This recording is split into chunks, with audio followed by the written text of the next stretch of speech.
and global warming all over the place. What most people don't realize is this is a solar system-wide phenomenon. The polar caps on Mars are melting. The outer planets are more luminescent, meaning they're heating up. So something is definitely happening. If a pole shift occurred within the next few years, it would disrupt civilization as we know it. Would it be the end of life as we know it? No.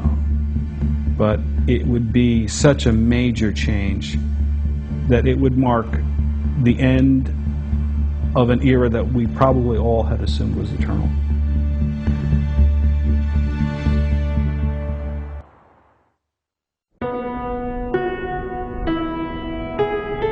Whether or not the changes on Earth and in our solar system are evidence of a physical, real-world climax in 2012, many believe that there is a coming shift in human consciousness that was the true message of the Maya, and to which we must pay due respect and consider acting upon. I tend towards the metaphorical interpretation here. I think that if we're due for any kind of pole shift, it should be a pole shift in our collective consciousness. In other words, we have to steer clear of that pole that wants us to keep living in a world of dualism, you know, to be fixated to that mode of culture that seeks to dominate other cultures around the world, and instead shift our minds to emphasize a partnership society.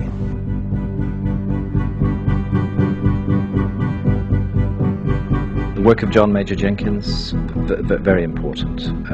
It's had a huge influence on my thinking about the ancient Maya. I think he's really made highly significant breakthroughs in understanding what was going on with the ancient Maya and what event in the heavens they were able to predict thousands of years ago that would occur in our time and our time only.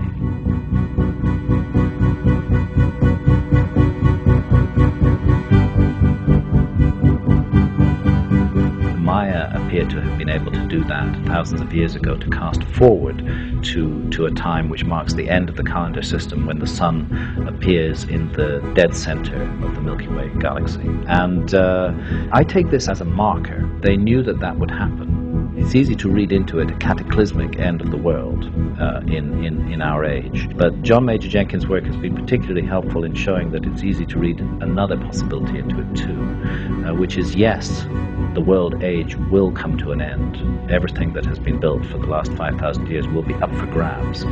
We may not count on things remaining the same as they have done throughout our lifetimes. Things are going to change. But also that this is a rebirth, not a simple destruction, and that in a way it may be necessary to sweep away the old before something new, something more positive, something more hopeful, a new guiding spirit for the next 5,000 years emerges. And John has shown the astronomical correlates of this, and has shown how the sun effectively seems to emerge from the cosmic womb, from the womb of the Milky Way, speaking of rebirth. And so he draws from this a hopeful message, which I happen to share with him, that this is perhaps the best way to interpret the Mayan prophecy, that we live in a time when things will never be the same again, and it is we who will preside over that change, and it is our own choices and what we do with our own consciousness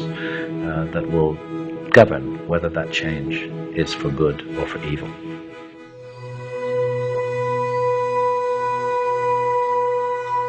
The Maya calendars speak for an insight into time that is somewhat counterintuitive to Western linear time.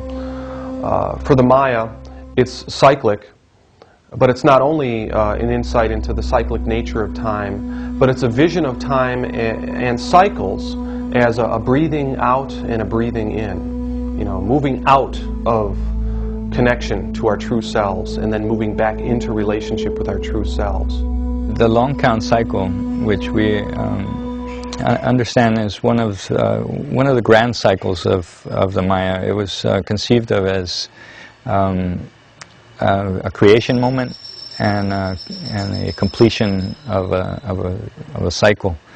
These eras, as we might well call them, lasted a grand number of years, 5,125 years, this great tally of years comes to its completion in December of 2012.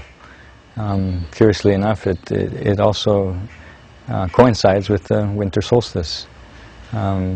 This we thought was quite interesting and profound, probably not accidental in any way for the ancient Maya, being that these two very important solar stations bracketed the creation to completion. The Maya calendars also encode an insight into the interwoven nature of reality, what we might call a fractal model or a quantum model of reality. We see this most clearly in the 260-day calendar, the Tzolk'in. This is the core building block of all the Maya calendar systems. It consists of 13 numbers combined with 20 day signs, so 13 times 20 equals 260. 260 is a key number for the Maya because it corresponds to the human gestation period. So there's this 9-month process of human unfolding that we all share. This is the philosophy behind the Maya calendar. Time unfolds like a flower, and it's unfolding the inner essence, consciousness, out of the earth matrix, you might say.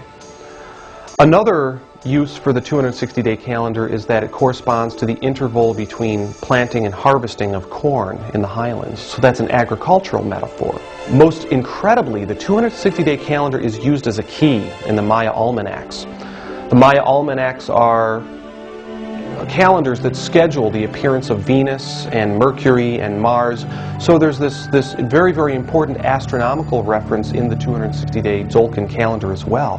What we see in all this is the use of 260 as a key to different dimensions in human experience. It's basically uniting the cycles in the heavens and the cycles here on Earth, including cycles that human beings experience. So it's an insight into that paradigm of as above, so below. The microcosm reflects the macrocosm.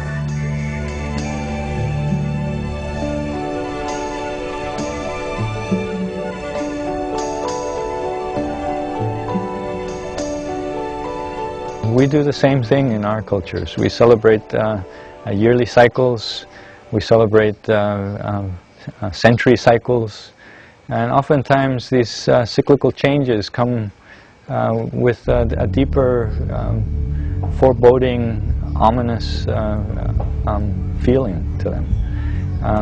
One is not certain, you know, whether the universe can be reordered and restructured. We see this happening in many of the ancient festivals, such as the New Fire ceremony, for instance. When Tzolk'in and Hab counts came to the completion of a cycle, all fires were to be put out throughout the territory, and a new fire initiated. These were moments of darkness. It's the darkness representing this primordial origin, once again. The new fire is the creation of the hearth once again. We see these as very symbolic and very powerful moments of recycling and renewal. The grand cycle should fall within the same parameters. And so on the closure of the grandest of the cycles of all, this should also be a moment of closure, but also of renewal. There are still day keepers that are following in an unbroken way the ancient Tzolk'in calendar. However, there's another calendar, the long count, that basically fell into disuse over 8 centuries ago. This is the calendar that gives us the 2012 end date. In the long count calendar there are cycles, and the largest cycle is a period of 13 baktuns, which is 5,125 years.